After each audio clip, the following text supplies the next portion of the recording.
Natalie Dugan, and we're interviewing Joan Didion on sections 10 through 14 about style and rhetorical strategies. Hey, I'm Heather. I'm going to ask her about organization. Hey, I'm Montana, and I'll be interviewing her about her sentence types. Joan, welcome. Thanks for having me.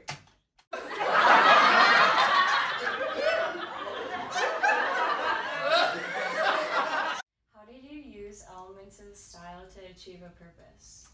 I used a number of different elements of style, like anaphora, sigma, and allusion to convey what life was like living as a woman in the 60s and to connect with my reader. What's one rhetorical strategy you used on pages 41 through 47? One rhetorical strategy I used on page 45 was allusion, when I wrote, I would emerge after the interview like Persephone from the underworld. This is allusion because I referred to a person of historical and cultural significance, and I was speaking about a Greek god.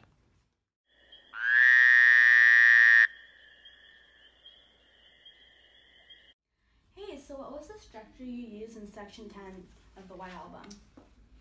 The structure I used in section 10 begins with description of the setting, and then I used personal narrative and observation, and I ended the section with memories and reflection.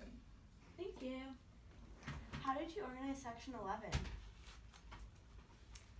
Section 11, I began by describing the situation, characters, and the environment.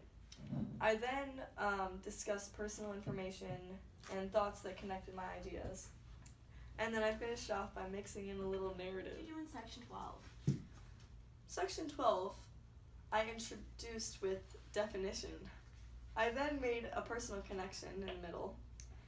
And then I finished off by sharing some ideas by using exemplification. So what about section 13? Section 13, I started off by using some narrative in my introduction. Then I connected it to the rest of the sections.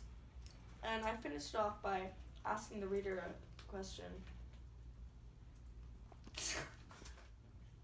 Lastly, what did you do in section 14? Section 14, I began with a chronological narrative. And throughout the narrative, I narrowed in and addressed my personal issues.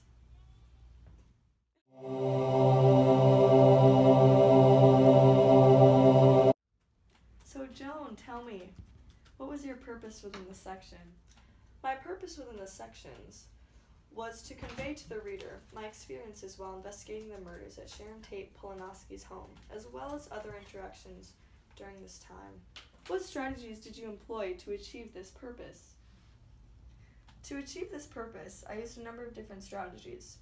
A couple of the more prominent strategies are description and exemplification.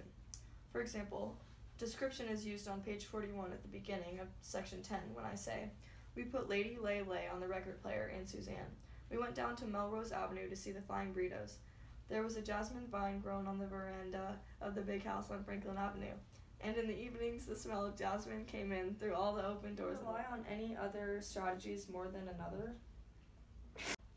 Throughout the section, I used a variety of different rhetorical strategies, although I did find myself using description quite a bit.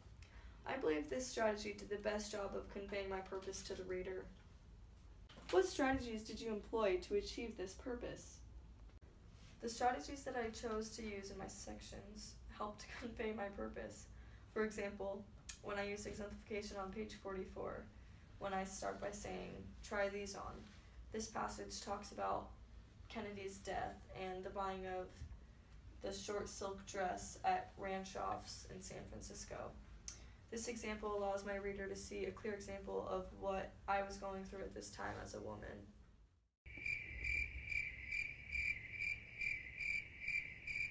So Joan, what type of sentences did you rely on the most? I primarily relied on simple and compound sentences, but occasionally I tried out complex and compound complex. For example, in the 10th section, I relied more on simple and compound sentences, which allowed me to be more brief with my ideas and allowed me to change the subject of the essay quickly. I began talking about visits to Melrose Avenue, then I ended by discussing the murders at Sharon Tate Polonsky's house. In the 11th essay, when I talked about Linda Kasabian being in the Sybil Brand Institute for Women in Los Angeles, my use of complex and compound complex sentences allowed me to elaborate my ideas more in one sentence and be more specific. So how do your paragraphs benefit from those decisions? The choices allowed me to change the purpose of my essays quickly and neatly. Sometimes I was trying to find connections between many different things and ideas, which produces an essay like the 10th. But other times, I was trying to hone in on one or two connections and elaborate on them, which produces an essay like the 11th. So how do all your sentences impact those around them? In my book, every sentence has a big impact on the rest of the essay. This is because the main idea of the book is about my obsession with making connections between things, even when there might not be a connection there. Every sentence has something to do with talking about similarities between things, which makes each sentence important.